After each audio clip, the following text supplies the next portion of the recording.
Welcome to the recap of episode 4 of Demon Slayer, Kimetsu no Yaiba Swordsmith Village. The story continues when Muichiro, the Mr. Hashira, sees a fish demon attacking Kotetsu. He rushes in and takes a stance in front of Kotetsu, asking him to run away as he will only get in the way of his fighting. He cut off the demon's arm and told Kotetsu to run away. But the demon healed itself and tried to attack Muichiro again. This time, the Hashira was ready and chopped off its head. But the demon still kept moving. Muichiro figured out that the demon had a vase on its back that was helping it regenerate.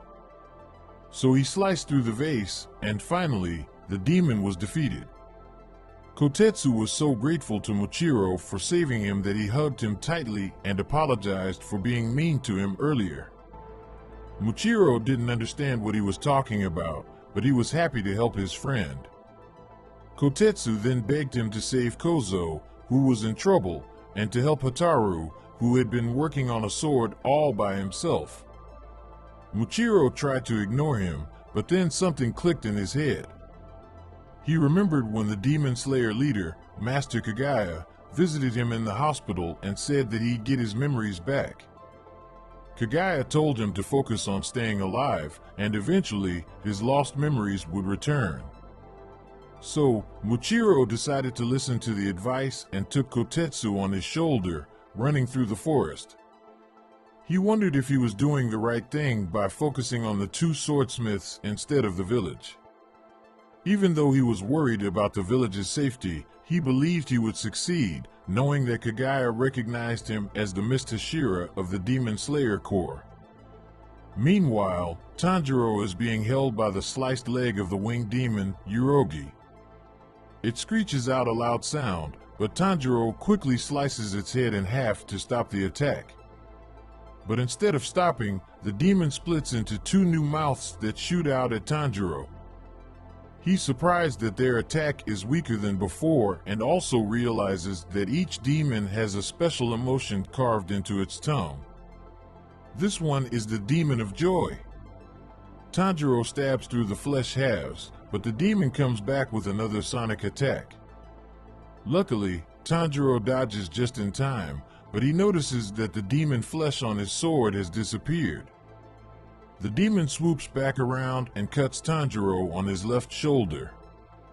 Tanjiro notices Yurogi is getting faster and keeps slashing him all over on the arm, shoulder, thigh, and chest. Tanjiro is tough though and manages to slice the demon's head off while it's trying to do some kind of sonic attack. The happy demon falls down, but then it grows its head back and takes off into the sky again. Meanwhile, Nezuko and Jinya are also fighting some demons. Nezuko's got Karaku, the fun demon, wrestling her, while Jinya's got a spear in his chest and can't move too well. Sekido, the mean demon, orders Karaku to rip Nezuko's arms off, but Karaku is too busy having fun. Aizetsu, the sad demon, agrees to help finish off Nezuko, but Jinya manages to shoot him in the head, which is pretty impressive considering he's got a spear in his chest. Sekido is getting annoyed with each other for not being more helpful, but then the headless demon heals itself. While Aizetsu thought stabbing Jinya with the spear should kill him, Jinya starts chanting some ancient words, and Sekido demands Aizetsu to split Jinya in half. Aizetsu tries to do it but misses, and Jinya tries to attack him from behind, only to get shocked. After struggling for a bit, Jinya finally shoots Sekido's hand off. But Sekido still thinks he's got Jinya beat, so he slams his Yari into Jinya's chest and sends him flying. Meanwhile, Nezuko fights with Karaku and gets impaled. But she manages to kick him and partially sever his neck, setting him on fire with her blood. She also uses Karaku's Uchiwa to blast him away and tries to do the same to Sekido. But Sekido is too strong and stabs her in the neck before shocking her. Still unable to fend away the winged demon, Tanjiro sustains a cut to his cheek. Noticing the building with Jinya and Nezuko close by, he thinks of a plan but dissuades himself against it, yet he cannot find an alternative. The demon is coming in hot and Tanjiro tries to slice and dice, but misses the mark and has to duck for cover.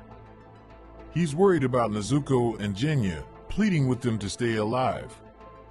Meanwhile, Izetsu stumbles upon Genya, who seems out of commission.